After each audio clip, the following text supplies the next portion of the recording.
আসসালামু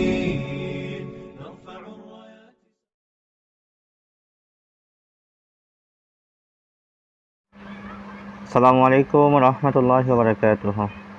আজকে যে কাজটি নিয়ে হাজির হলাম সেটি হচ্ছে আপনার অবাধ্য স্বামী হোক বা অবাধ্য স্ত্রী হোক, মোট কথা বিবাহিত মেয়ে হোক বা ছেলে হোক, এই সমস্ত লোকদেরকে বাধ্য করার জন্য এই কাজটি সর্বশ্রেষ্ঠ একটা কাজ। বাইটা আপনি সর্বক্ষেত্রে দেখা যায় স্বামী প্রেমিক প্রেমিকার ক্ষেত্রে করতে পারেন, তবে কাজটি সর্বোচ্চ স্বামী স্ত্রীর ক্ষেত্রে ব্যবহার করাটা সবচেয়ে উত্তম। তো যদি অবৈধ কোনো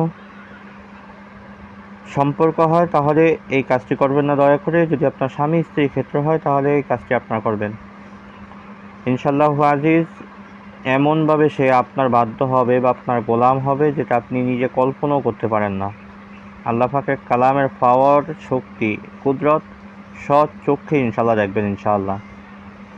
তো মূল আলোচনাতে আমি চলে যাব, তার আগে বলবো যে যারা এখনও আমার ভিডিওতে লাইক দেন না অবশ্যই এটি লাইক দিয়ে রাখেন। যারা নতুন আসছেন চ্যানেলটি সাবস্ক্রাইব করে বেল বাটন অন করে রাখবেন। পরবর্তী বন্ধুদের কাছে শেয়ার করে অবশ্যই পৌঁছে দেওয়ার চেষ্টা করবেন ইনশাআল্লাহ। তা আসেন মূল আলোচনাতে আমি যাই।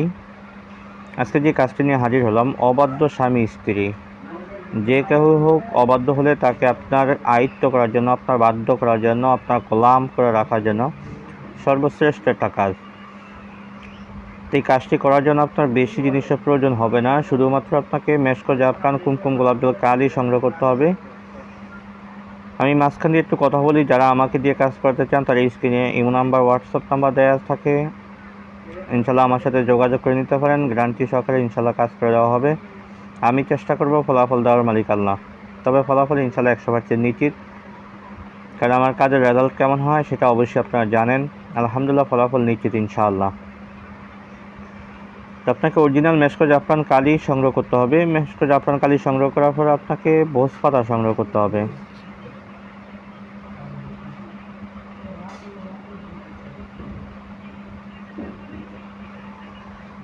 আপনাকে ভোজ পাতা সংগ্রহ করতে হবে আর মেশক, জাফরান, কালি সংগ্রহ করতে হবে। করার পরে আপনি সর্বপ্রথম এই কাজটি শনিবার অথবা মঙ্গলবার দিন, যে কোনো দিন শুরু করবেন। ঈশার নামাজের পরে পাকসাফরত অবস্থায় কিবলার দিকে ফিরে সর্বপ্রথম আপনাকে 101 বার আপনি দুরূদ শরীফ পাঠ করে নেবেন। 101 বার দুরূদ শরীফ পাঠ করার পরে আপনাকে ভোজ পাতাটাকে সামনে রেখে আমি স্ক্রিনে একটা নকশা দিয়ে দিব, খুবই ছোট্ট একটু নকশা।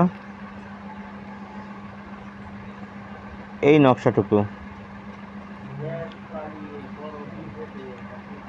এখানে সর্বপ্রথম আপনার নাম মানে আপনার মার নাম, আলা হুব্বি আপনার কাঙ্ক্ষিত ব্যক্তি মানে স্ত্রীর নাম, তার মায়ের নাম।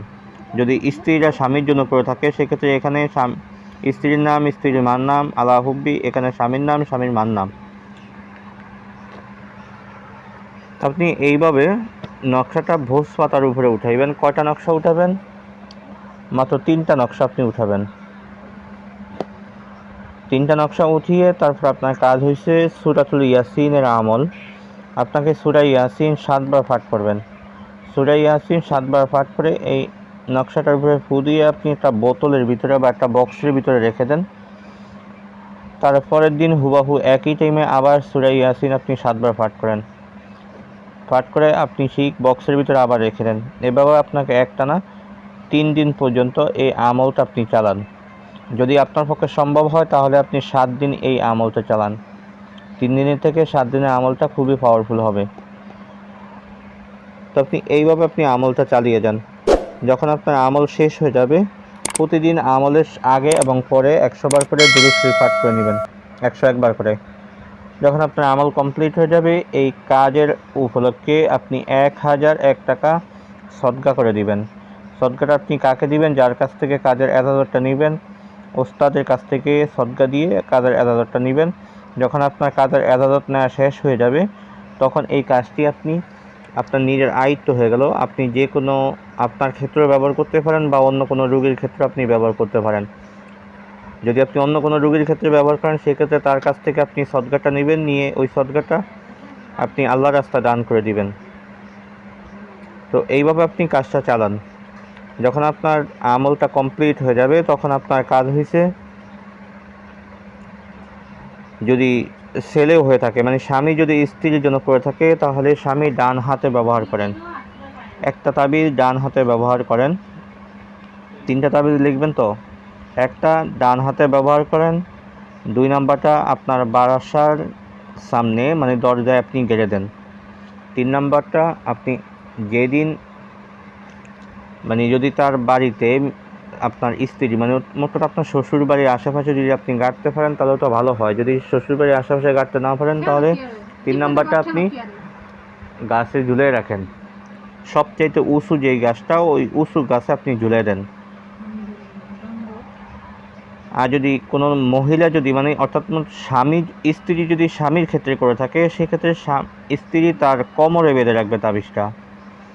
স্ত্রী কোমরে বেঁধে রাখবে, ইনশাআল্লাহু আজিজ স্বামী তার চিরদিনের জন্য বাধ্য হয়ে যাবে। আর বাকি যে দুইটা, সেই দুইটা এখানে যে নিয়ম বলা হয়েছে, একটা হয়েছে আপনার বাড়ির সামনে, আর একটা হয়েছে উঁচু গাছে অথবা স্বামীর বাড়িতে আপনি গেড়ে দেন। ইনশাআল্লাহু আজিজ তখন থেকে অল্প কিছু সময়ের ভিতরেই আপনার স্ত্রী অথবা আপনার স্বামী, সে সারা জীবনের জন্য আপনার বাধ্য হয়ে যাবে, আপনার তাবেদার হয়ে যাবে, আপনার গোলাম হয়ে যাবে ইনশাআল্লাহ। আজকে আলোচনাটা এই পর্যন্তই থাকবে। দেখা হবে পরবর্তী ভিডিওতে। সে পর্যন্ত আমার সাথেই থাকেন। ওয়া মা তাওফিক ইল্লা বিল্লাহ। আসসালামু আলাইকুম ওয়া রাহমাতুল্লাহি ওয়া বারাকাতুহু।